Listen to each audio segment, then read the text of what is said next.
जो पति अपनी पत्नी को ये एक चीज देता है वह कभी भी गरीब नहीं होता।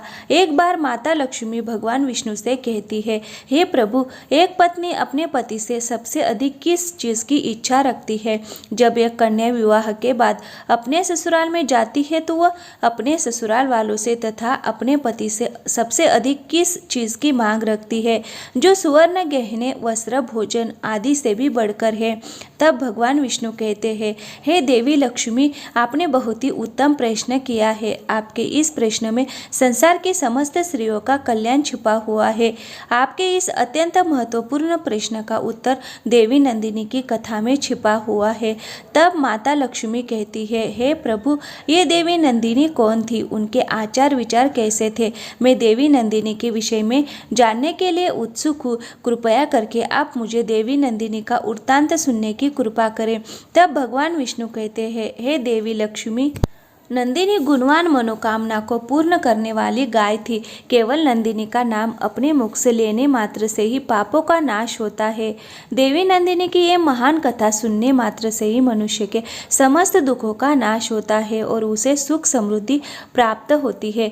देवी नंदिनी महान पुण्यवान तथा समस्त मनोरथ को पूर्ण करने वाली साक्षात देवी है। इसीलिए आज मैं आपको इस महान नंदिनी की कथा सुनाता हूँ। इसीलिए आप ध्यान पूर्वक इसे पूरा सुनिए। फिर माता लक्ष्मी कहती है, हे प्रभु, आज मेरा बहुत ही सौभाग्य है कि आपके मुख से मुझे देवी नंदिनी की कथा सुनने को मिल रही है। मैं इस कथा को पूरा अवश्य सुनूंगी और इसका प्रचार भी करूंगी। फिर भगवान विष्णु कहते हैं, हे देवी लक्ष्मी, पूर्व काल में पृथ्वीलोक पर चंद्रा स्वामी नाम के प्रसिद्ध एक महाबली राजा रहा करते थे। एक दिन महाराज चंद्रा स्वामी रथ में बैठकर शिकार करने के लिए जाते हैं। जंगल में वो शिकार करने के लिए इधर उधर घूम रहे होते हैं। तभी उन्हें जंगल में झाड़ियों के बीच एक हिरनी दिखाई पड़ती है। महाराज ने तुरंत अपना बाण निकाला और उस हिरनी की ओर छोड़ दिया। बाण लगते ही हिरनी घायल हो गई और चारों ओर देखने लगी तो उसकी दृष्टि महाराज चंद्रा स्वामी पर पड़ी। महाराज के हाथ में धनुष देखकर हिरनी बोलने लगी, अरे दुष्ट, ये तूने क्या कर दिया? तुम्हारा ये कर्म पाप से भरा हुआ है। मैं निर्भय होकर इस वन में अपने बच्चों को दूध पिला रही थी। ऐसी अवस्था में तूने मुझे निरपराध हिरनी को अपने बाण का निशाना बनाया। तू बहुत ही निर्दयी और क्रूर है। शास्त्र कहता है कि बच्चों को स्तनपान कराती हुई स्त्री की ओर देखना भी महापाप होता है। तूने तो मेरी हत्या करने की चेष्टा की है। अब मेरी मृत्यु के बाद मेरे बच्चे का क्या होगा? उसकी रक्षा कौन करेगा? ए निर्दयी राजा, तेरे इस पाप के लिए मैं तुझे श्राप देती हूँ कि तू इसी क्षण कच्चा मांस खाने वाला व्याघ्री हो जाएगा और इसी वन में तू निवास कर। उस हिरनी का श्राप सुनते ही महाराज चंद्रा स्वामी के पसीने छूटने लगे और वह हिरनी से क्षमा याचना करने लगा। महाराज उस हिरनी के सामने बैठकर हाथ जोड़कर प्रार्थना करने लगा, हे कल्याणी, मुझे क्षमा करो। मैं नहीं जानता था कि तू बच्चों को दूध पिला रही है। मैं अनजाने में ही तेरा वध किया है। कृपया मेरे इस भूल को क्षमा करे और मुझे इस श्राप की मुक्ति की अवधि बताओ। फिर वह हिरनी कहने लगी, हे राजन, आज से 250 वर्ष बीत जाने के बाद इस वन में नंदिनी नाम की गाय आएगी। वही तुझे इस पाप से मुक्ति दिलाएगी। और फिर राजा तुरंत ही एक बाघ के रूप में बदल गया। उस वाघ का आकार बहुत ही बड़ा और भयानक था। वो वाघ उसी वन में काल के वशीभूत रहते हुए मुर्गों को, अन्य चौपाइयों को तथा मनुष्यों को भी मारकर खाने लगा। वो वाघ स्वयं की निंदा करते हुए कहता था, हाय हाय, अब मैं फिर से कब मनुष्य शरीर धारण करूंगा? इस वाघ की योनि में रहकर मेरे द्वारा पुण्य नहीं हो सकता। एकमात्र हिंसा ही मेरी उड़ती है।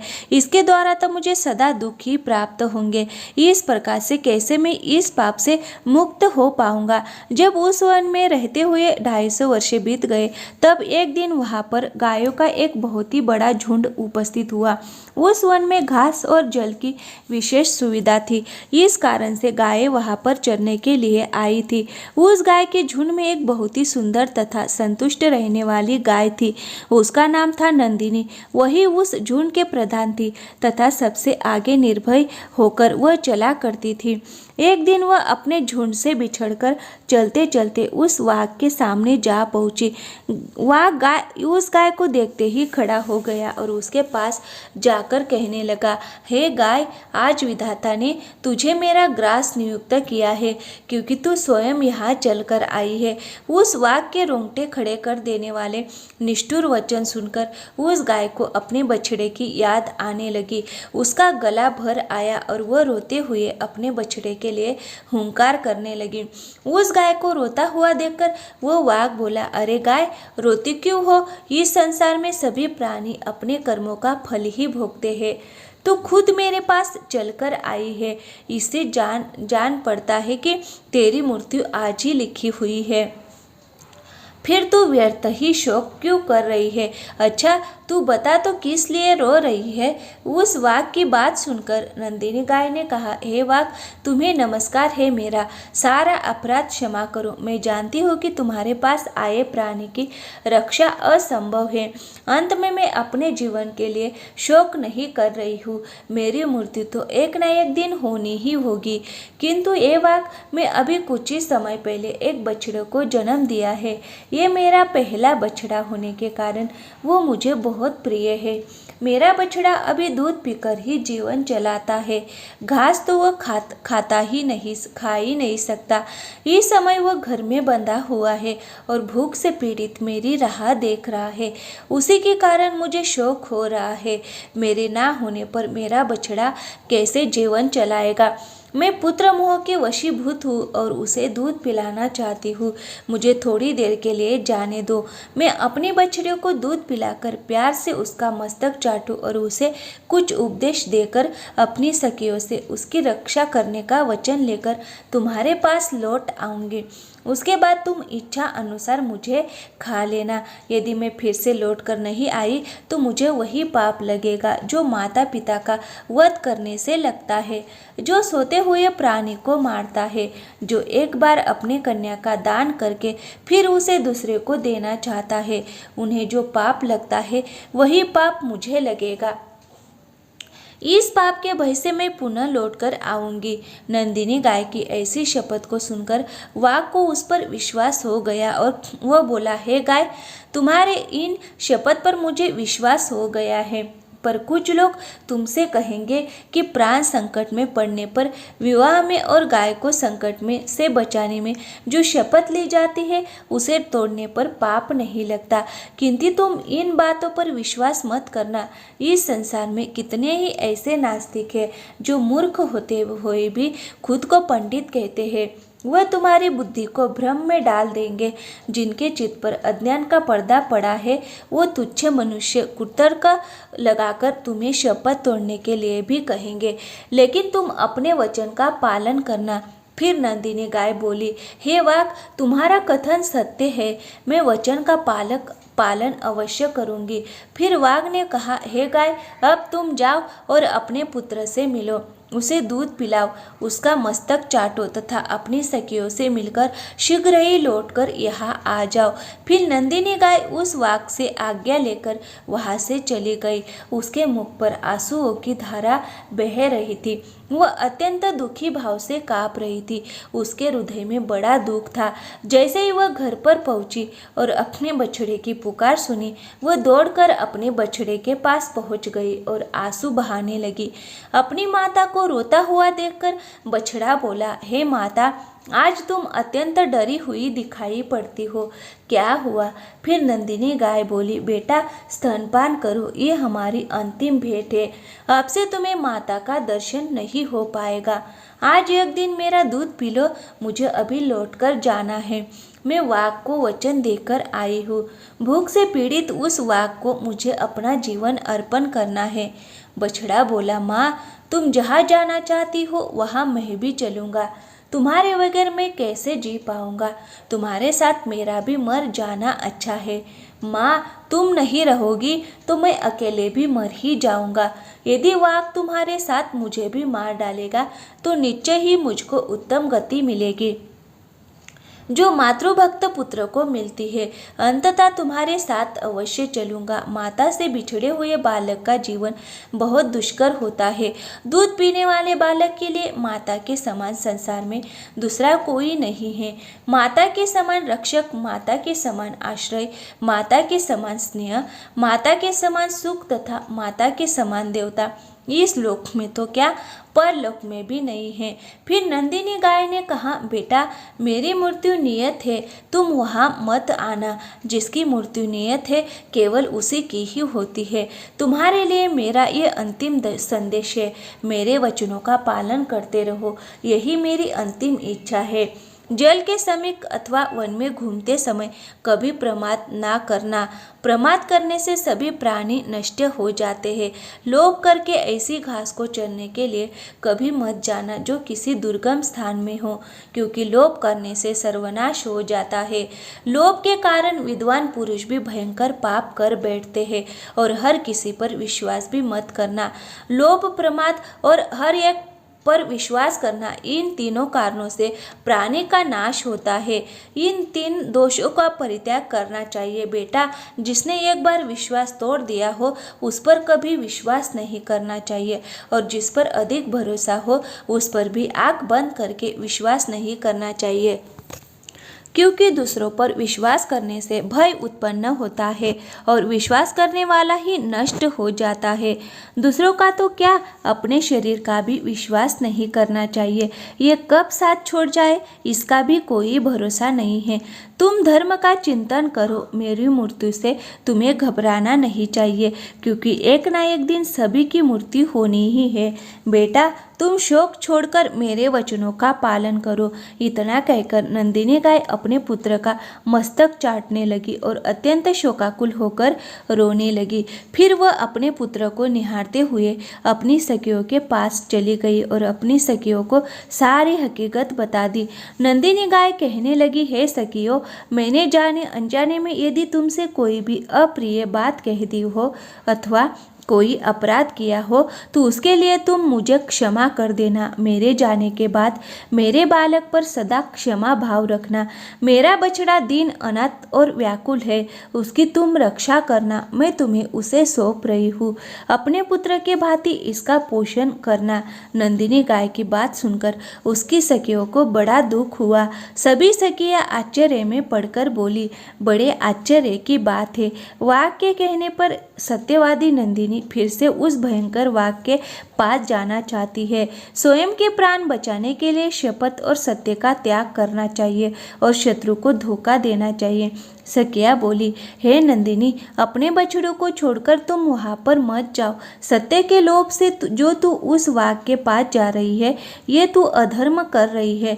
इस विषय में धर्मवादी ऋषि मुनियों ने कहा है, प्राणों पर संकट आने पर वचन का पालन नहीं करने से पाप नहीं लगता है।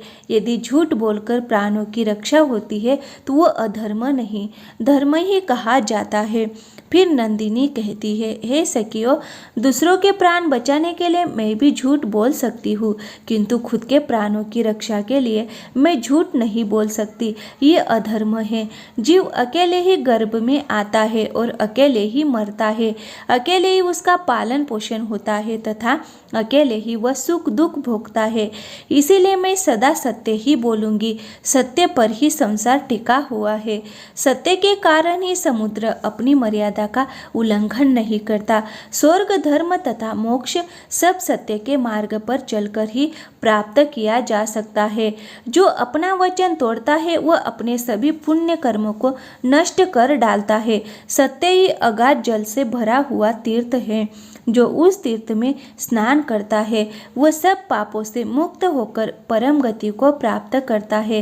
1000 अश्वमेध यज्ञ और सत्य वचन, ये दोनों अगर तराजू पर रखा जाए तो सत्य का पलड़ा भारी होगा। सत्य उत्तम तप है। सत्य उत्कृष्ट शास्त्र ज्ञान है। संपूर्ण आश्रय में सत्य का आश्रय ही श्रेष्ठ माना गया है। कितनी भी मुश्किल परिस्थिति खड़ी हो जाए, सत्य का पालन हमेशा करना चाहिए। सत्य के उच्चारण से बड़ा पापी भी स्वर्ग में पहुंच जाता है, इसीलिए मैं सत्य का परित्याग कभी नहीं कर सकती। नंदिनी गाय के ऐसे वचन सुनकर सखियाँ बोलने लगी, हे नंदिनी, तुम जगत के संपूर्ण देवताओं और दैत्य द्वारा नमस्कार करने के योग्य हो, क्योंकि तुम परम सत्य का आश्रय लेकर अपने प्राणों का भी त्याग कर रही हो, जिसका त्याग करना बहुत कठिन है। हे कल्याणी, इस विषय में हम तुम्हारी बराबरी नहीं कर सकते। तुम तो धर्म का पीड़ा उठा रही हो। तुम्हारे इस महान त्याग से हमें ये यकीन है कि तुम्हारे पुत्र से वियोग नहीं होगा, क्योंकि जिस नारी का चित्त कल्याण मार्ग में लगा हुआ है उस पर कभी आपत्ति नहीं आती। यमराज भी उस प्राणी के प्राण नहीं लेते हैं। उसके बाद सभी ने मिलकर नंदिनी गाय समस्त गौ समुदाय की परिक्रमा करके वहां के देवताओं और उर्ष्य से विदा लेकर उस जंगल की ओर चल पड़ी। नंदिनी गाय उस स्थान पर जा पहुंची जहाँ पर वह भयंकर आकार वाला मांसभक्षी वाघ बैठा हुआ था। उसके पहुँचने के साथ ही उस गाय का बछड़ा बहुत तेजी से दौड़ता हुआ वहाँ पर आ गया और अपनी माता तथा उस वाघ के बीच में आकर खड़ा हो गया। बछड़े को देखकर नंदिनी गाय बस उस बाघ से बोली, हे वाघ, मैं सत्य धर्म का पालन करती हुई तुम्हारे पास आ गई हूँ। अब तुम केवल मुझे खाकर अपनी तृप्ति करो, किंतु मेरे बच्चों को जीवन दान दे दो। फिर वो वाघ बोला, हे गाय, तुम तो बड़ी सत्यवादिनी निकली। हे कल्याणी, तुम्हारा स्वागत है। जो अपने वचन का पालन करता है, जो सत्य की राह पर चलता है, उसका कभी अमंगल नहीं होता। तुमने यहाँ से जाने से पहले जो वचन दिया था उसे सुनकर मुझे बड़ा कुतूहल हुआ था। यहाँ से जाकर कैसे लौट सकती है? तुम्हारे सत्य की परीक्षा के लिए ही मैंने तुम्हें भेज दिया था, अन्यथा मेरे पास आकर तुम जीवित नहीं लौट सकती थी। लेकिन मेरा वह कुतूहल पूरा हुआ। मैं तुम्हारे भीतर सत्य की खोज कर रहा था, वह मुझे मिल गया। इस सत्य के प्रभाव से मैं तुम्हारे प्राणों को बख्श देता हूँ। आज से तुम मेरी बहन हो और ये तुम्हारा पुत्र मेरा भांजा हो गया है। हे कल्याणी, तुमने अपने आचरण से मुझ जैसे महापापी को ये उपदेश दिया है कि सत्य पर ही संपूर्ण लोक टिका हुआ है, सत्य के ही आधार पर धर्म टिका हुआ है। हे कल्याणी, जो तुम्हारा दूध पीते हैं वह सभी धन्य है, कृतज्ञ है। उन्होंने पुण्य प्राप्त किया है, उनका जन्म सफल हुआ है। गायों में ऐसी सत्यता है, ये देखकर अब मुझे अपने जीवन से घृणा हो रही है। अब मैं भी वह कर्म करूंगा जिसके द्वारा मैं पाप से छुटकारा पाऊं। अब तक मैं हजारों जीवों को मारा और खाया है। मैं महापापी, दुराचारी और निर्दयी हूँ। पता नहीं इस पाप के कारण किस लोक में जाना पड़ेगा। बहन, इस समय मुझे पापों से शुद्ध होने के लिए कौन सी तपस्या करनी चाहिए, उसे संक्षेप में बताओ। फिर नंदिनी गाय बोली, हे वाघ भाई, विद्वान पुरुष सतयुग में तप की प्रशंसा करते हैं और त्रेता में ज्ञान की तथा द्वापर युग में यज्ञ को उत्तम कहा गया है और कलयुग में एकमात्र दान को ही श्रेष्ठ माना गया है। सभी दानों में एक ही दान सर्वश्रेष्ठ है, वो है समस्त प्राणियों को अभय दान। इससे बढ़कर दूसरा कोई दान नहीं है। जो समस्त प्राणियों का अभय दान देता है वह सभी प्रकार के पापों से मुक्त होकर परब्रह्मा को प्राप्त होता है। अहिंसा के समान ना कोई दान है और ना ही कोई तपस्या है। जिस प्रकार से हाथी के पैर के चिन्हों में सभी प्राणियों के पैर के चिन्ह समा जाते हैं, उसी प्रकार से अहिंसा के द्वारा सभी धर्म प्राप्त हो जाते हैं। पुरुषों को अपनी पत्नी की सदैव रक्षा करनी चाहिए। जो पुरुष अपनी पत्नी को अभय दान देता है उसकी पत्नी 7 जन्मों के लिए उसी की ही हो जाती है। शरण में आई हुई स्त्री को अभय दान देना चाहिए। जिस पुरुष से किसी भी स्त्री को भय नहीं लगता वह पुरुष तीनों लोकों में कीर्ति प्राप्त करता है। जो कभी किसी स्त्री के साथ हिंसा नहीं करता, जो सदैव स्त्रियों की रक्षा करने में तत्पर रहता है, उसे श्री हरि विष्णु लोक की प्राप्ति होती है। स्त्री का वध करने वाले को कुंभीपाक नरक में डाला जाता है। इसीलिए पुरुष का यह कर्तव्य होता है कि वह अपनी पत्नी की रक्षा करे, उसे अभय दान दे। जिस व्यक्ति से सभी को भय लगता है, जो दूसरों में डर निर्माण करता है, जो दूसरों के साथ हिंसा करता है, वह सबसे बड़ा पापी है। और जो सभी से प्रेम करता है, सभी पर दया दिखाता है, जो सभी को अभय दान देता है, वह तीनों लोकों में कीर्ति प्राप्त करता है। यही परम कल्याण का साधन है जिसे मैं संक्षेप में तुम्हें बताया है। फिर वाघ ने कहा, हे नंदिनी गाय, पूर्व काल में मैं एक राजा था, किंतु एक गिरने के श्राप के कारण मुझे वाघ का शरीर प्राप्त हुआ था। तब से मैं निरंतर प्राणियों का वध कर रहा था, जिस कारण से मैं सारी बातें भूल गया था। इस समय तुम्हारे संपर्क से और उपदेश से मुझे फिर से सब कुछ स्मरण हो गया है। हे कल्याणी, अब मैं तुमसे एक प्रश्न पूछता हूँ, तुम्हारा नाम क्या है? तब वह गाय बोली, मेरे स्वामी का नाम नंद है और उन्होंने ही मेरा नाम नंदिनी रख दिया है। फिर जैसे ही नंदिनी का नाम कान पर पड़ा, राजा चंद्र स्वामी श्राप से मुक्त हो गए और वाघ का रूप छोड़कर फिर से अपने पूर्व स्वरूप में लौटकर आ गए। फिर उसी क्षण नंदिनी का दर्शन करने के लिए साक्षात धर्मराज उस स्थान पर आ गए और बोलने लगे, हे नंदिनी गाय, मैं धर्मराज हूँ, तुम्हारी सत्यवाणी से आकर्षित होकर यहाँ आया हूँ। तुम मुझसे कोई श्रेष्ठ वर मांग लो। धर्मराज का वचन सुनकर नंदिनी ने ये वर मांगा, हे धर्मराज, आपकी कृपा से मैं अपने पुत्र सहित उत्तम पद को प्राप्त हो जाऊं। इस स्थान पर मौजूद जो सरस्वती नदी है वो मेरे ही नाम से प्रसिद्ध हो और इसका नाम नंदा पड़ जाए। ये स्थान धर्म प्रदान करने वाला शुभ तीर्थ बन जाए। इस प्रकार से वर मांगने पर धर्मराज ने तथास्तु कहकर वहां से अदृश्य हो गए और नंदिनी अपने बछड़े के साथ उत्तम लोक को चले गई। फिर भगवान विष्णु कहते हैं, हे देवी लक्ष्मी, इस कथा के माध्यम से हमें पता चलता है कि सबसे बड़ा दान अभय दान है। कभी भी अपने माता पिता, पत्नी, मित्र आदि के साथ हिंसा ना करे, सभी से प्रेम करे और संसार के सभी प्राणियों को अभय दान प्रदान करे। मैं आशा करती हुई कि ये कथा आपको पसंद आई होगी और कथा पसंद आई हो तो वीडियो को लाइक करें और चैनल को सब्सक्राइब जरूर करें। थैंक यू, धन्यवाद।